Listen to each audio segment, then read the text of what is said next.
Hello friends, வாங்க நம்ம இன்னைக்கு என்ன பார்க்க போறோம்னா ஸ்பெஷல் டைப் நான் ஸ்டாண்டர்டு பிராஸ் மெட்டலில் வர்ற ஒரு சர்க்ளிப்பு. இது வந்து நான் ஸ்டாண்டர்டு, மார்க்கெட்டில் கிடைக்காது. அதனால் நம்ம இதை கிரியேட் பண்ண போகிறோம். எப்படிங்கிறது இது ரொம்ப நாளாக பண்ணுறோம். பட் இப்போ அதை வீடியோ போடுறேன், எப்படி பண்ணலாங்க. வாங்க வீடியோக்குள்ளே போகலாம்.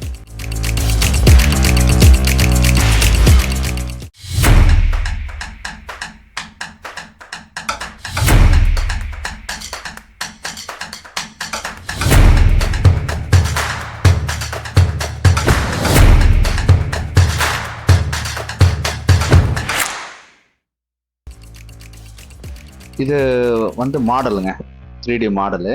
எதுக்காக 3D மாடல் போடுறோம்னா, இந்த சர்க்ளிப் கரெக்டாக சூட் ஆகுமா, டூல் போட்டால் சிப் அவுட் ஆகிற கார்னர் எட்ஜ் எல்லாம் வந்து ரேடியஸ் கொடுத்து எடுத்துக்கலாம். அதுக்காக தான் ஃபஸ்ட்டு மாடல் போடுறது. ஒரு தடவை மாடல் போட்டோம்னா டூலில் எந்த மிஸ்டேக் இல்லாமல் கரெக்டாக கொண்டு வந்துடலாம்.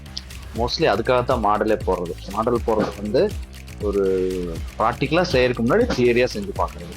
அதனால மோஸ்ட்லி நம்ம மாடல் போடுறது ரொம்ப நல்லது. ஒரு காம்பனண்ட்டுக்கு ஃபர்ஸ்ட் ஒரு தடவை போட்டுக்கணும், அப்புறம் தேவையில்லை.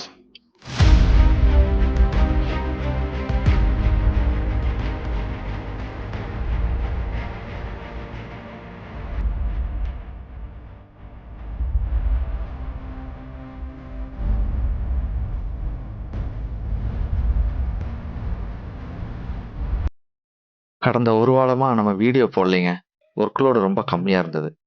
அதனால வீடியோ போடல. நம்ம சப்ஸ்கிரைபர் ஒருத்தர் டீப் ட்ரா டூல் பண்ணணுங்கிறன்னு கேட்டிருந்தாரு. அவருக்காக டூல் மேக்கர்ஸை நான் போய் சர்ச் பண்ணி பார்த்தேன். என்னன்னா, இங்கே இருக்கிற டூல் மேக்கர் எல்லாமே இருக்காங்க. பட் என்னன்னா, ரெஃபர் பண்ணுற அளவுக்கு இல்லை.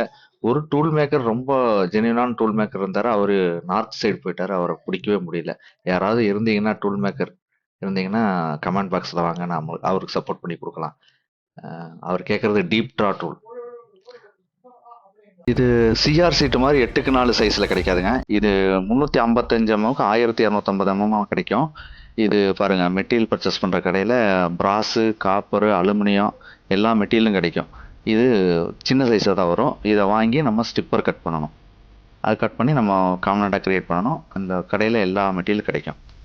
ரா மெட்டீரியலில் சியரிங் மிஷினில் கொடுத்து வித்து கட் பண்ணி வாங்கிக்கிறோங்க. வித்து நம்மளுக்கு என்ன சைஸ் தேவையோ அதை சொல்லி லென்த்தில் கட் பண்ணி வாங்கிக்கிறோம்.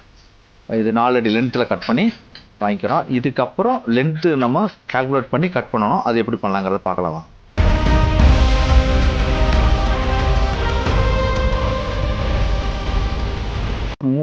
இந்த லென்த்தை வந்து 3ஆக டிவைட் பண்ணி கட் பண்ணுறோம். எப்படின்னா, கண்டினியூஸாக பீஸ் அடிக்கும்போது ஒரு பீஸுக்கு இன்னொரு பீஸுக்கு சென்டர் கேப் எங்கேயோ அந்த இடத்த கரெக்டாக கால்குலேட் பண்ணி கட் பண்ணணும். என்னென்னா, அடிச்சுட்டு இருக்கும்போது ஒரு பீஸ் பாதியாக கட் ஆகிடக்கூடாது.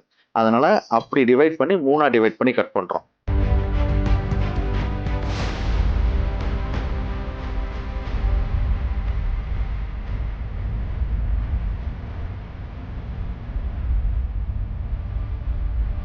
இப்போ ரா மெட்டீரியலில் கட் பண்ணதை ப்ரொடெக்ஷன் ஸ்டார்ட் பண்ணியாச்சுங்க.